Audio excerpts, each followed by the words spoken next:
মাছের নাম ইলিশ। তারপর রুই, বোয়াল, পার্শে মাছ। গাইবান্ধার সদর উপজেলার বাগুড়িয়া গ্রামের মানুষ তাকে চেনেন ১ টাকার মাস্টার নামে। আসল নাম লুৎফর রহমান।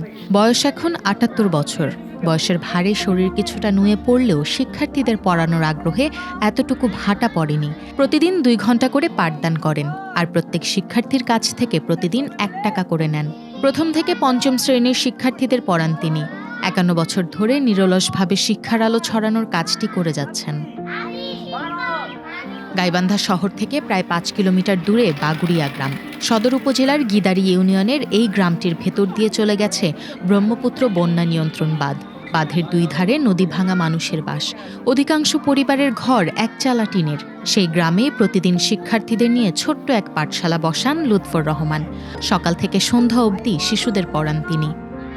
লুৎফর রহমান ১৯৭০ সালে ফুলছড়ি উপজেলার গুণভরি উচ্চ বিদ্যালয় থেকে এসএসসি এবং ১৯৭৪ সালে গাইবান্ধা সরকারি কলেজ থেকে এইচএসসি পাশ করেন। উচ্চ মাধ্যমিক শেষ করেও চাকরি পাননি। ১৯৭৫ সালে বিয়ে করার পর সংসারের দায়িত্ব কাঁধে এসে পড়ে। তখনই জীবিকার তাগিদে শুরু করেন টিউশনি। প্রথম দিকে ১০ থেকে ১৫ জন শিক্ষার্থীকে পড়ানো শুরু করেন। শুরুতে ৮ থেকে ১০ বছর শিক্ষার্থীদের কাছ থেকে ২ মুঠ করে চাল নিতেন। এরপর থেকে ১ টাকা করে নেওয়া শুরু করেন। আমি ১ মাস ধরে ১ টাকা দিয়ে পড়ি। আমি স্যারের কাছে প্রতিদিন ১ টাকা দিয়ে পড়ি। ছাত্র আমি একসময় ওনার কাছে পড়তাম, এখন আমার ছেলে পড়ে। লুৎফর মাস্টার তো ভালো।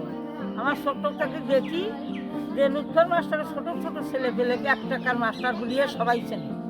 ১ টাকা মাসে একদিন ১ টাকা করিয়ে মাসে ৩০ টাকা।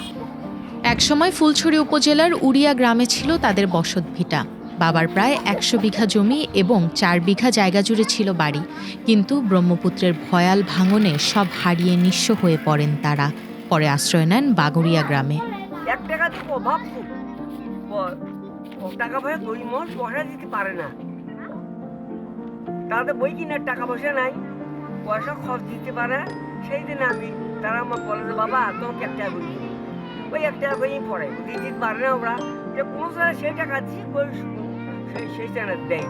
তাতে আমি বললাম বাবা লেখাপড়া শিখো, বিদ্যাহীন ব্যক্তি প্রচুর সময় লেখাপড়া শিখে ম্যাজিস্ট্রেট হবেন, জজ হবেন, ডিসি হবেন, ইউনিয়ন হবেন, সাব রেজিস্ট্রার হবেন, দেশের প্রেসিডেন্ট হবেন। বর্তমানে ৩ শতক জমির ওপর টিনের ছোট্ট ঘরেই বসবাস তার। পরিবারে ২ ছেলে ও ২ মেয়ে। মেয়েদের বিয়ে হয়েছে।